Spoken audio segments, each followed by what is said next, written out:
Olá, como prometido, eu sou o Tiri Júnior do programa Diário de um Anônimo e estamos novamente aqui para homenagear os nossos amigos, nossas amigas, homenagear as pessoas de origem humilde que se destacam e são exemplos de superação. Bom, devido à pandemia, a gente deu uma estacionada nos programas, mas graças a Deus agora a gente já pode retornar. Estamos aqui com Silvia Helena Gomes. Olá, Silvia, tudo bem? Tudo ótimo. Quem é Silvia Helena Gomes e qual a sua origem? Tá. Silvia Helena Gomes, eu sou mais conhecida como Silvinha. Eu sou assistente social, trabalho na área de desenvolvimento social como menor aprendiz. Sou ativista social, gosto muito do movimento negro, do movimento periférico. E agora eu sou designer de moda africana.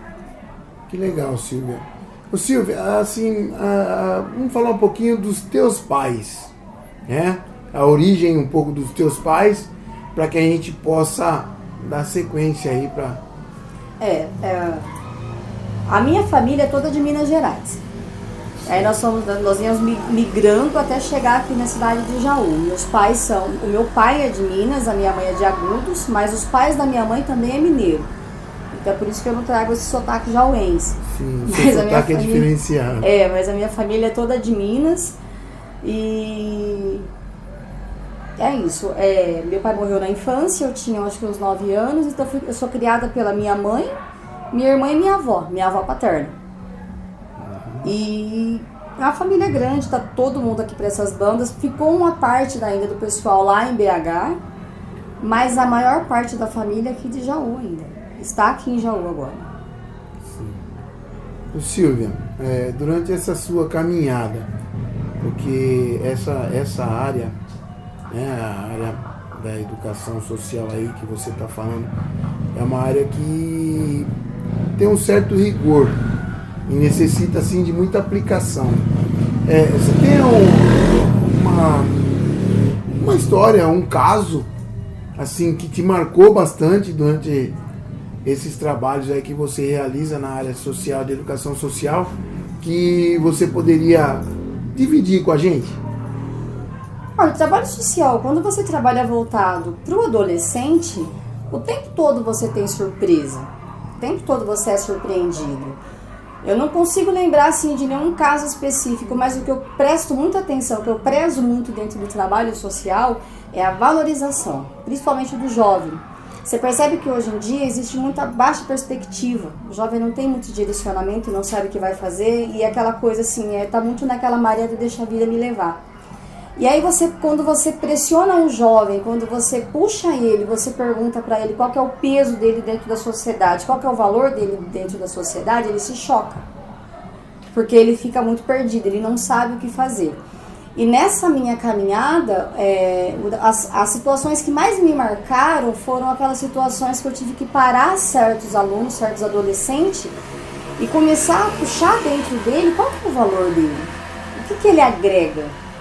E eu fui muito surpreendida por alunos, adolescentes que falaram assim, eu não tenho talento nenhum. Eu não tenho talento nenhum. E geralmente os adolescentes que acham que não têm talento são geralmente os adolescentes das partes periféricas. Vem de baixa instrução, que a família não tem muitas condições, nem financeiras e nem culturais. E aí você tem que fazer aquele trabalho de valorização, você vem puxando e você vem tentando puxar de dentro daquela criança, daquele adolescente, quais são os seus talentos. E tem essa dificuldade porque nós, que viemos de famílias negras e famílias humildes, você não tem muita escolha, geralmente você faz aquilo que você tem que fazer para sustentar a tua família. Então é muito natural você ver os seus pais matando os sonhos dele porque tem que sustentar os filhos. E aí como que você fala para um adolescente assim, qual que é o teu sonho? Se ele não aprendeu a sonhar dentro de casa. O ambiente onde ele vive não inspira ele a sonhar. Então ele fica naquela assim, ele não tem aquela perspectiva, ele não tem muita ideia, ele não tem muita vontade. Então você percebe que assim, o quanto que é importante você vir resgatando, tentando achar dentro de cada um o talento que você tem. E você acha que nesse sentido, qual é a reação dos pais quando uma situação ela sai fora do controle, né? E a comunicação entre os pais e o educador social, nesse sentido, o que você pode, assim, você acha que há a possibilidade de resgatar o adolescente, ou na maioria das vezes o trabalho ele se perde pelo caminho? Eu acho que vem muito, eu percebo assim, eu, Silvia, essa é uma visão muito pessoal, que quando eu trabalho como adolescente, e geralmente eu me vejo dentro dos adolescentes, que é mais ou menos pessoas que tiveram a mesma perspectiva que eu tive. A minha mãe sempre trabalhou na roça cortando cana. A minha irmã também trabalhou na roça cortando cana. Eu só não cortei cana porque o meu pai morreu um pouco antes, então aí deu tempo de quebrar essa rotina, esse caminho. E não porque assim, pra gente era muito natural você fazer 14 anos e você ir cortar cana. Só que comigo isso não aconteceu. Então eu consegui tirar um pouco esse foco e eu percebi que todas as coisas que eu fui conhecendo, que eu fui buscando, que eu fui pesquisando, foi sozinha. Se eu falar pra você assim, a minha mãe teve um amparo lá atrás, minha mãe falava, vai fazer isso, vai fazer um curso. Não teve isso, porque ela não teve isso também. Então pra ela o muito natural era que eu chegasse a uma certa idade, tirasse minha carteira trabalhista, que foi o que aconteceu, e vai trabalhar. Esse descontentamento que eu tive, que eu senti, é o que eu consigo ver que está dentro daquela criança, daquele adolescente. Eu falo, você também está descontente, eu também já senti isso. E é muito importante quando você fala para o adolescente uma coisa que você está sentindo. Que ele percebe, eu também já senti isso. Tá, e porque tem muito adolescente que olha e fala assim, mas você deu certo. Tá, mas dei muito errado antes de dar certo. Deu muito errado antes de dar certo. Aí o adolescente fala, mas sua mãe e seu pai apoiou. Eu falei, não tem pai. Sempre foi só eu, minha mãe e minha irmã. Então não teve essa coisa da minha mãe me pegar pela mão e falar, você tem que ser desse jeito. Parte um pouco de você também. Porque é meio complicado você querer jogar tudo em cima dos pais hoje em dia. Porque é aquilo que eu falo pra você. Os pais já têm esse peso. Ele já trabalha, te dá um lar, te dá uma infraestrutura para você poder caminhar. E se você não conseguir compreender que isso já é um pontapé, fica difícil com o pai depois tentar te resgatar. Porque se você conversar com o teu pai, eu acho que eu vi a entrevista que ele fez, em determinado momento ele parou de jogar bola e parou um monte de coisa porque ele tinha família para cuidar. Uhum. E aí, como que ele vai falar para você, segue seus sonhos? Que a maioria das vezes eles não conseguem fazer isso também.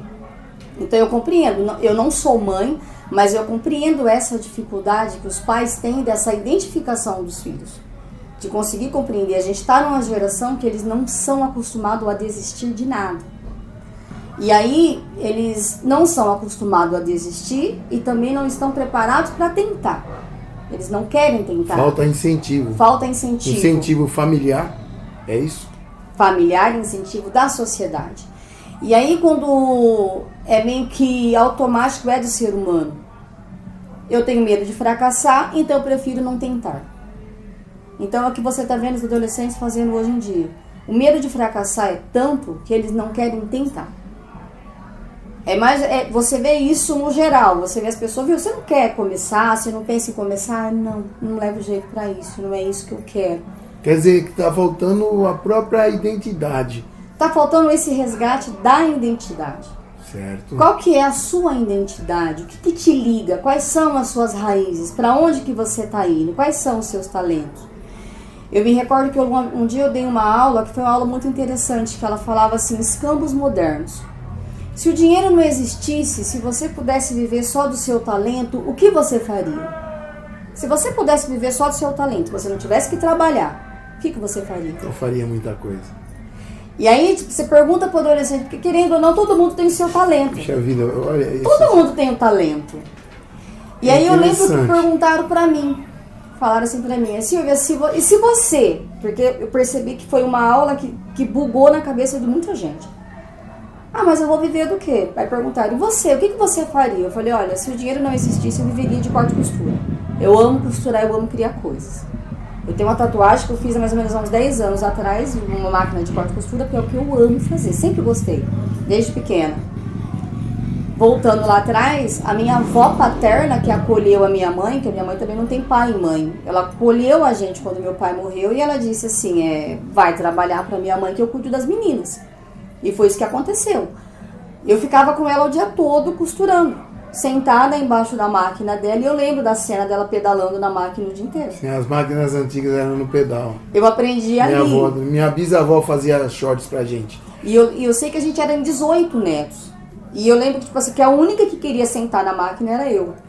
E ela deixava, ela falava assim, não, senta porque um dia você vai ser costureira também. Aquilo eu ficava toda orgulhosa. Sim. E ali eu já percebi que tinha amor naquilo. Eu gosto dessa coisa da desconstrução de uma peça e começar de novo.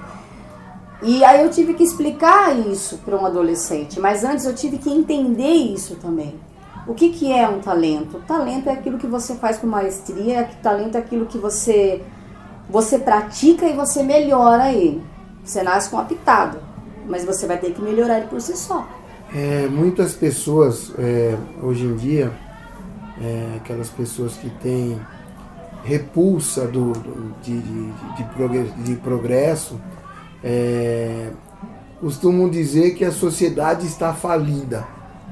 E tem algumas pessoas também que buscam o sucesso, que buscam o crescimento, que têm o mesmo pensamento. Eu queria saber qual é o seu pensamento nesse sentido. A sociedade ela não está falida, ela não vai falir nunca. O que está falido é esse modelo de sociedade que você vê hoje em dia. A gente estava acostumado antigamente com um patrão, com um dono e vários subordinados. E aí de repente você começa a perceber que existe um incômodo geral. E aí, tipo assim, nem todo mundo hoje em dia quer ser subordinado e nem todo mundo está preparado para ser subordinado. Porque quando você, se dispõe a vender o seu talento, se você não tem talento, você tem que vender as suas horas de trabalho. E você pega hoje pessoas ansiosas para criar alguma coisa, para fazer alguma coisa. E tem gente que vem de fora e olha para você e fala assim, nossa, mas por que essa pessoa não vai trabalhar? Por que essa pessoa não arruma um serviço, não vai fazer tal coisa? E as pessoas estão incomodadas, porque as pessoas não querem mais ficar nessa mesmice que era antigamente. As pessoas elas têm esse anseio de criar coisas novas, de fazer coisas novas, só que ainda falta esse direcionamento. Eu percebo que quando você vem de uma classe social mais elevada, ou quando você vem de uma família mais estruturada, com mais direcionamento, fica mais fácil para você se guiar. Quando você não vem, você cai nessa margem. E aí cria esse bordão, a sociedade está falida. A sociedade não está falida. Esse modelo de sociedade, ele já não é mais aceito. Tanto que você vê essa presidência, que o pessoal fala assim, é um reflexo da sociedade. E não está sendo aceito. Está sendo feio lá fora. É visto com um olhar ruim. E aí você pega dentro, tipo assim, dentro de um espaço onde a gente mora dentro da comunidade. Esses debates não tem, essas discussões não tem. Foi aquela conversa que eu tive com você sobre esse movimento que a dona do Magazine Luiza está fazendo, que ela está fazendo trainees para pessoas negras trabalhar dentro do Magazine Luiza. E aí eu vi um vídeo de um cara imitando Hitler, falando que era um absurdo isso que eles estavam fazendo, que não importa o seu talento, não importa o que você saiba fazer, o importante é a sua cor, para você entrar dentro do Magazine Luiza. Quer dizer, o importante é você ser negro. E eu acho engraçado... Um paradigma. E eu acho engraçado que se fosse uma fila para serviços gerais só de negros, não tava ninguém reclamando. Entendo. O problema é que alguém entrou e entendeu que tem que quebrar essa roda, esse modelo de sociedade antiga e trazer as pessoas negras para cá. E na verdade, existe até um pensamento meu, que se você tem talento e você tem capacidade e acredita que pode, faça. Assim, a sociedade ela não permite, às vezes, porque muitas pessoas têm que deixar o fato, porque assim, eu falo, o preconceito existe. Vai sempre existir. Mas a maneira como as pessoas encaram isso, porque antigamente se falava pessoa de cor, né? Aí já citava que era o negro. Poxa vida, mas tem o negro, tem o amarelo, tem, tá? isso é até um assunto que ele é bem prolongado, né, no caso. Mas olha, essa parte é legal, mas é dolorida também. Vamos falar também um pouquinho das suas novas perspectivas, né? Aquilo que você vem criando para você profissionalmente. Tá, vamos lá. Eu sempre fui de comunidade e eu lembro uma vez que eu fui convidada, que eu trabalhava com bolsas há uns 15 anos atrás. Eu comecei a fazer bolsa, comecei a desenvolver bolsa e aí em um certo momento me convidaram para trabalhar dentro de uma cooperativa, que foi lá em Potunduva. E era uma cooperativa de trabalhadoras rurais, que elas não estavam mais dentro do canavial, então abriram um espaço e perguntaram se eu poderia ir lá ensinar elas a fazer bolsa. E eu fui lá, ensinei a fazer bolsa, ensinei a cortar, ensinei a parte da modelagem, ensinei tudo. E ali eu conheci o Sistema S. E eu me encantei. Eu falei, gente, o Sistema S Senac, Sebrae, SESI. Ah, sim. E aí eu me encantei por aquilo. Eu falei, gente, olha que legal que eles fazem. Eles dão oportunidade, eles dão direcionamento. Ele pega você pela mão, pega a comunidade pelas mãos e leva e ensina ela, direciona. Você sabe fazer bolsa? Então a gente pode fazer aqui, você pode vender nesse lugar, por aqui, sabe? Aquela receita de bolo que nós não temos. Que é muito esquisita, é muito confuso, mas nós não temos essa receita de bolo. Muita gente fala pra gente assim, você precisa de um diploma. Tá legal, você vai lá e você tem um diploma. Só que nós não estamos inseridos dentro do mercado corporativo. E aí, de repente, você pega o seu diploma e você sabe trabalhar nesse mercado corporativo. O mercado corporativo está preparado para você? Que é uma pessoa que não tem essa base? Que a gente vem de outras áreas, de repente você tem o seu diploma, você entra naquele mercado. Chega lá, você adoece. Você não consegue ficar. Então, só um diploma hoje em dia não basta. E aí eu volto, e eu me recordo quando, através da cooperativa, eu tinha aquela ânsia de trabalhar naquela coisa, eu falei, não, eu preciso de uma faculdade. E aí eu fui fazendo, eu lembro que eu prestei engenharia civil e eu passei, só que era inviável, não existia possibilidade de eu fazer aquela faculdade. E aí eu passei em serviço social, era uma faculdade bem mais barata, e fui fazer serviço social, que eu também gosto, que era um trabalho voltado para as pessoas, mas eu sempre deixei bem claro que eu queria trabalhar no terceiro setor, incentivando pessoas. E sempre foi meu sonho, incentivar pessoas, porque eu tenho essa coisa dentro de mim que você vai ser o que você quiser. Ponto. E você gosta de agregar. E eu acredito que qualquer coisa, isso assim, a ciência prova, qualquer coisa que você faça por 21 dias, por 90, vai multiplicando, você consegue fazer. Você busca excelência. Uma lembrança da tua infância. Eu sentada com a minha avó pedalando na máquina. Isso é muito legal. Essa é a minha lembrança. E eu lembro que, que eu fui persistindo até eu aprender a costurar. E eu tive a oportunidade de trabalhar dentro do Sistema S. E quando eu estive lá dentro do Sistema S, eu me toquei e falei, gente, não basta você, não é necessário você estar dentro do sistema para você incentivar pessoas. Sim. Você pode estar fora do sistema também para incentivar pessoas. E é aí que eu comecei a minha caminhada. Eu sou feliz em dizer que eu fui funcionário do Senac, eu fui aluno primeiro, né? Eu fui funcionário e fiz 3 cursos de liderança dentro do Senac. E isso mudou um pouco minha vida. E para melhor, graças a Deus. Então, ouvindo você falar, é uma confirmação de que a gente realmente deve buscar. E os nossos jovens têm que se empoderar disso, né? Tem que acreditar nisso. É muito, assim, buscar técnicas inovadoras, buscar aquilo que você já tem como... carrega com você como um hobby ou como uma estrutura pessoal que muitos não têm. Acho que isso está dentro da pessoa, né? Você não está só surgindo para alguma coisa. Aquilo vem com você e você vai aflorar, você vai se abrir, né? E eu acho isso interessantíssimo. Eu gostaria de fazer mais uma pergunta. Os seus pais eram muito rígidos com você na tua infância? Como que você age nesse sentido também com os teus jovens? Porque parece que a gente é o reflexo daquilo que a gente recebe na nossa infância. A minha convivência com meu pai, ela foi bem curta, né? Porque quando ele morreu eu tinha 9 anos, mas a convivência da minha irmã já foi maior assim, mas meu pai era muito rígido. pai era um homem assim rígido, ele era muito correto. E aí quando ficou eu, minha mãe tinha 29 anos quando ela ficou viúva. Então, tipo assim, eu lembro que ele falava brincando ainda, se algum dia eu morrer, vocês vão parecer 3 irmãs aqui dentro dessa casa. E realmente, a gente virou 3 irmãs. A gente é muito parceira, uma pela outra. Mas sempre teve umas regras na minha casa que são coisas que eu trago comigo. E aí eu lembro que uma vez um amigo meu falou assim pra mim, né? E hoje em dia tá muito na moda e tá tudo bem, eu respeito. Você não usa droga? Não, eu não uso. Por quê? Porque minha avó não gostava e meu pai não deixava. Ponto. Eu trago isso dentro de mim.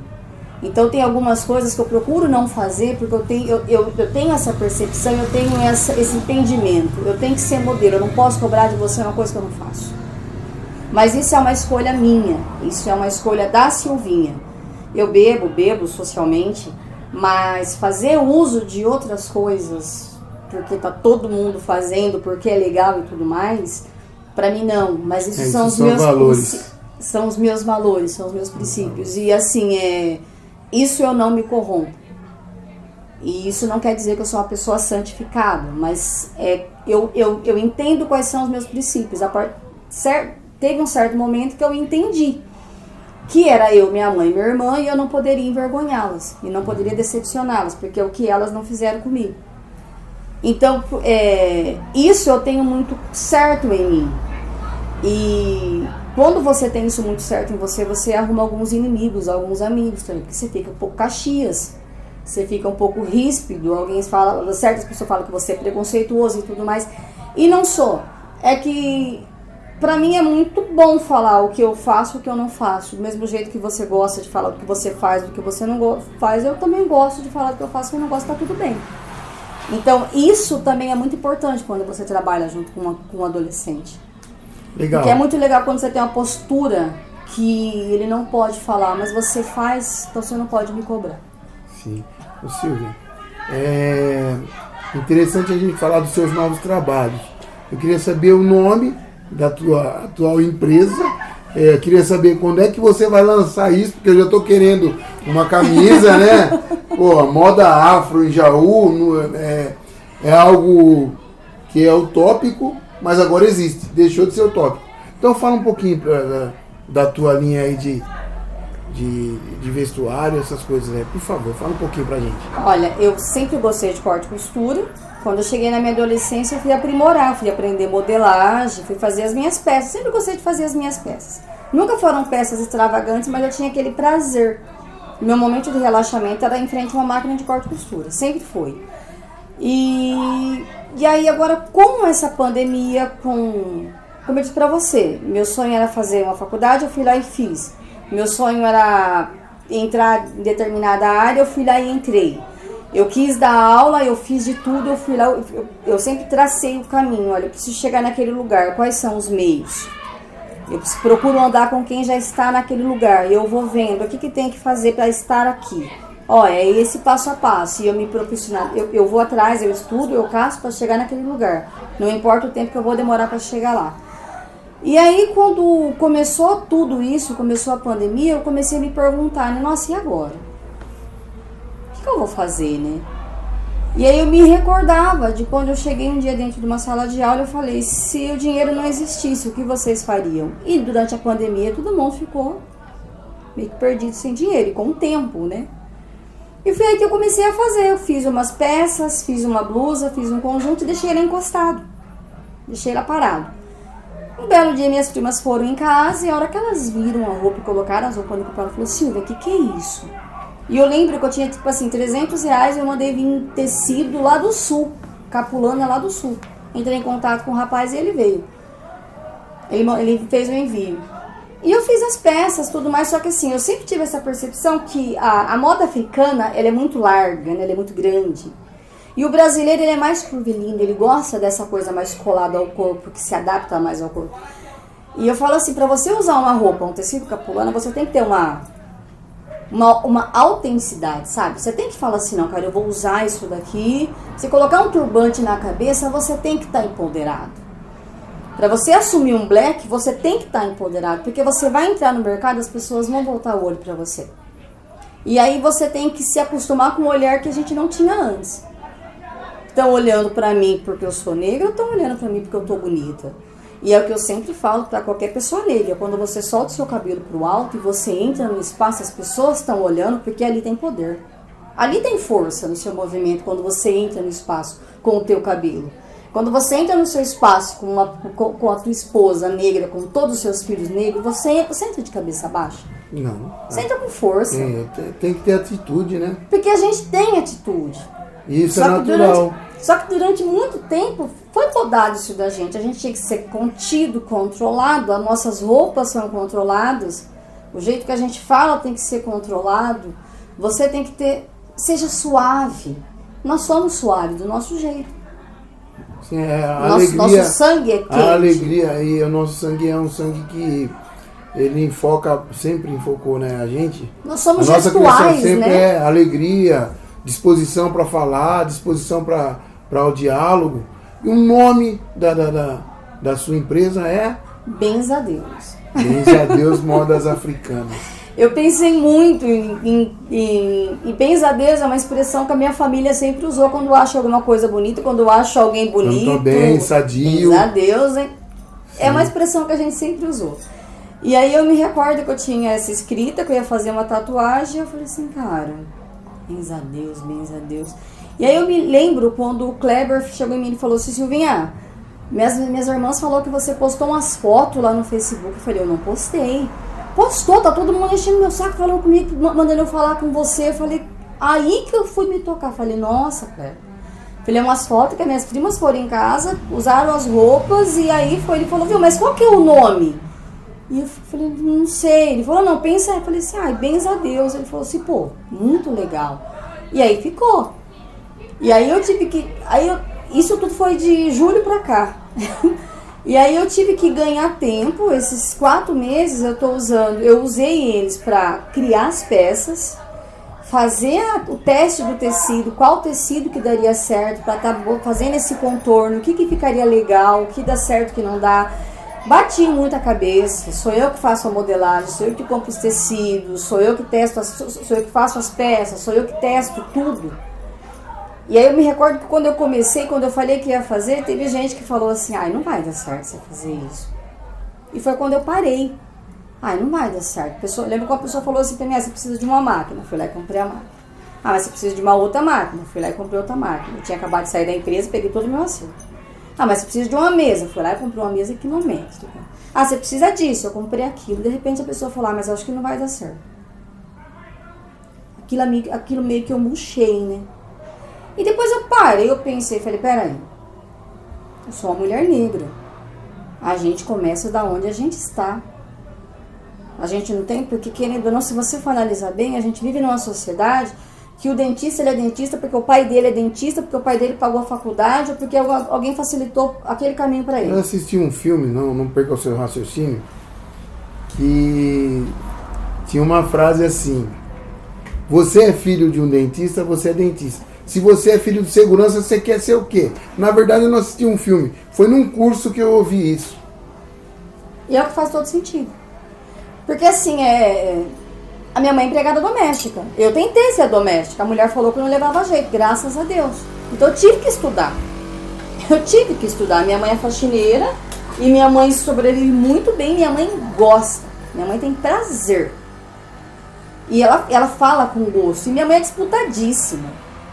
E eu botei na minha cabeça um dia e falei, gente, eu não posso deixar que alguém de fora que tem a pessoa tinha todos esses talentos.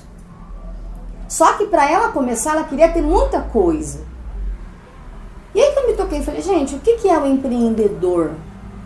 É aquele que começa com o que ele tem, ele está empreendendo em cima do que ele tem. Eu não estou querendo um mundo, eu quero começar da onde eu estou. E foi assim que eu comecei. Eu comecei primeiramente a me afastar de quem falava que não ia dar certo. Que graças a Deus foram pessoas brancas, não foram pessoas negras. Porque se fossem pessoas negras, de certa maneira ia ficar frustrada. Porque quando eu falei para uma pessoa negra que eu ia fazer aquela roupa, ela falou, cara, eu preciso de uma roupa dessa. E aí eu tava até com medo de fazer uma peça direcionada somente para o público negro. Depois que eu ouvi isso dessa pessoa, eu falei, não. Falei, quem que é a minha persona? A minha persona é uma mulher negra. é uma mulher negra, é uma mulher grande, é uma mulher empoderada. Porque para essa mulher não tinha roupas para ela. Se eu fosse procurar vários biotipos, tinha. A Dior tem, a Louis Vuitton tem um tipo. Nunca é uma mulher negra, grande, forte, empoderada. Nunca. Mas, gente, o que eu tô esperando? Eu vou fazer essa peça para essa mulher negra. E não tem problema nenhum. A minha persona, a pessoa que toda vez que eu crio uma peça eu imagino, é essa mulher grande. E você pensa numa data para estar fazendo o lançamento dessa... Penso, dia 7 agora de outubro. Ah, que legal. Por isso a gente já fez as fotos, já consegui fazer todas as peças, a coleção já está pronta. Só que eu preferi, falei, não, me dá um tempinho para eu me organizar, para eu contactar os fornecedores, porque eu não posso lançar um produto que eu não tenha ainda como produzir ele, né? Entendi. E aí que eu penso, porque também tem essa também, a minha intenção são que mulheres da periferia produzam as minhas peças. Que legal. Eu quero essa rede, eu quero esse fortalecimento. Atenção lá, hein, mulherada. E assim... Tô atrás. Vamos lá para as rapidinhas? Vamos. Um ídolo. Jesus Cristo. Puxa vida, isso é forte. Sim. Uma esperança. Uma esperança que a pandemia acabe, pelo menos agora no momento. Sim. Um exemplo de vida e o que ele deixou para você como minha legado. Avó e minha mãe. A minha avó, porque é uma pessoa que ela teve 13 filhos, ela 11 filhos. Minha avó enterrou 7 filhos. Minha avó sempre falou baixo, sempre foi calma. E minha avó não tinha estudo nenhum, mas ela esperava a briga apaziguar e ela chegava. E na hora que ela chegava, parava tudo. Ela chegava. Minha avó sempre educou com amor. Sempre. E minha mãe, porque minha mãe não deixa a peteca cair. Minha mãe já passou por altos e baixos, só que a minha mãe é aquele tipo de pessoa que 6 horas da manhã, 6 horas não, 6h30, 7 horas, minha mãe levanta e vai trabalhar feliz. Independente do tempo que tiver, minha mãe vai trabalhar. Então isso eu e minha irmã aprendemos com a minha mãe. Se eu tenho uma dívida, eu tenho que trabalhar para pagar aquela dívida. A gente não fica protelando, empurrando a dívida para frente. A gente vai pagar essa dívida. Gente, eu falei aqui com Silvia Helena Gomes, Silvinha. É uma pessoa que eu já conheço de uma data e um prazer imenso poder homenagear a sua pessoa. Que vive hoje na pessoa de uma guerreira, que sempre nasceu guerreira e hoje está provando aí para o nosso mundo, né? Para as mulheres negras, para os homens negros, porque eu também vou usar a moda afro. Eu espero, tá bom? que sim. Vou usar, estou esperando. Eu já estou esperando fazer o lançamento para mim já e pedir umas peças para mim. E aconselho a todos que gostam, né? De andarem bem vestidos, que façam uso. Silvia, muito obrigado. Eu que agradeço. Tá? E que Deus abençoe muito você na sua caminhada e que você continue assim, amém, empoderada. Amém. Até já!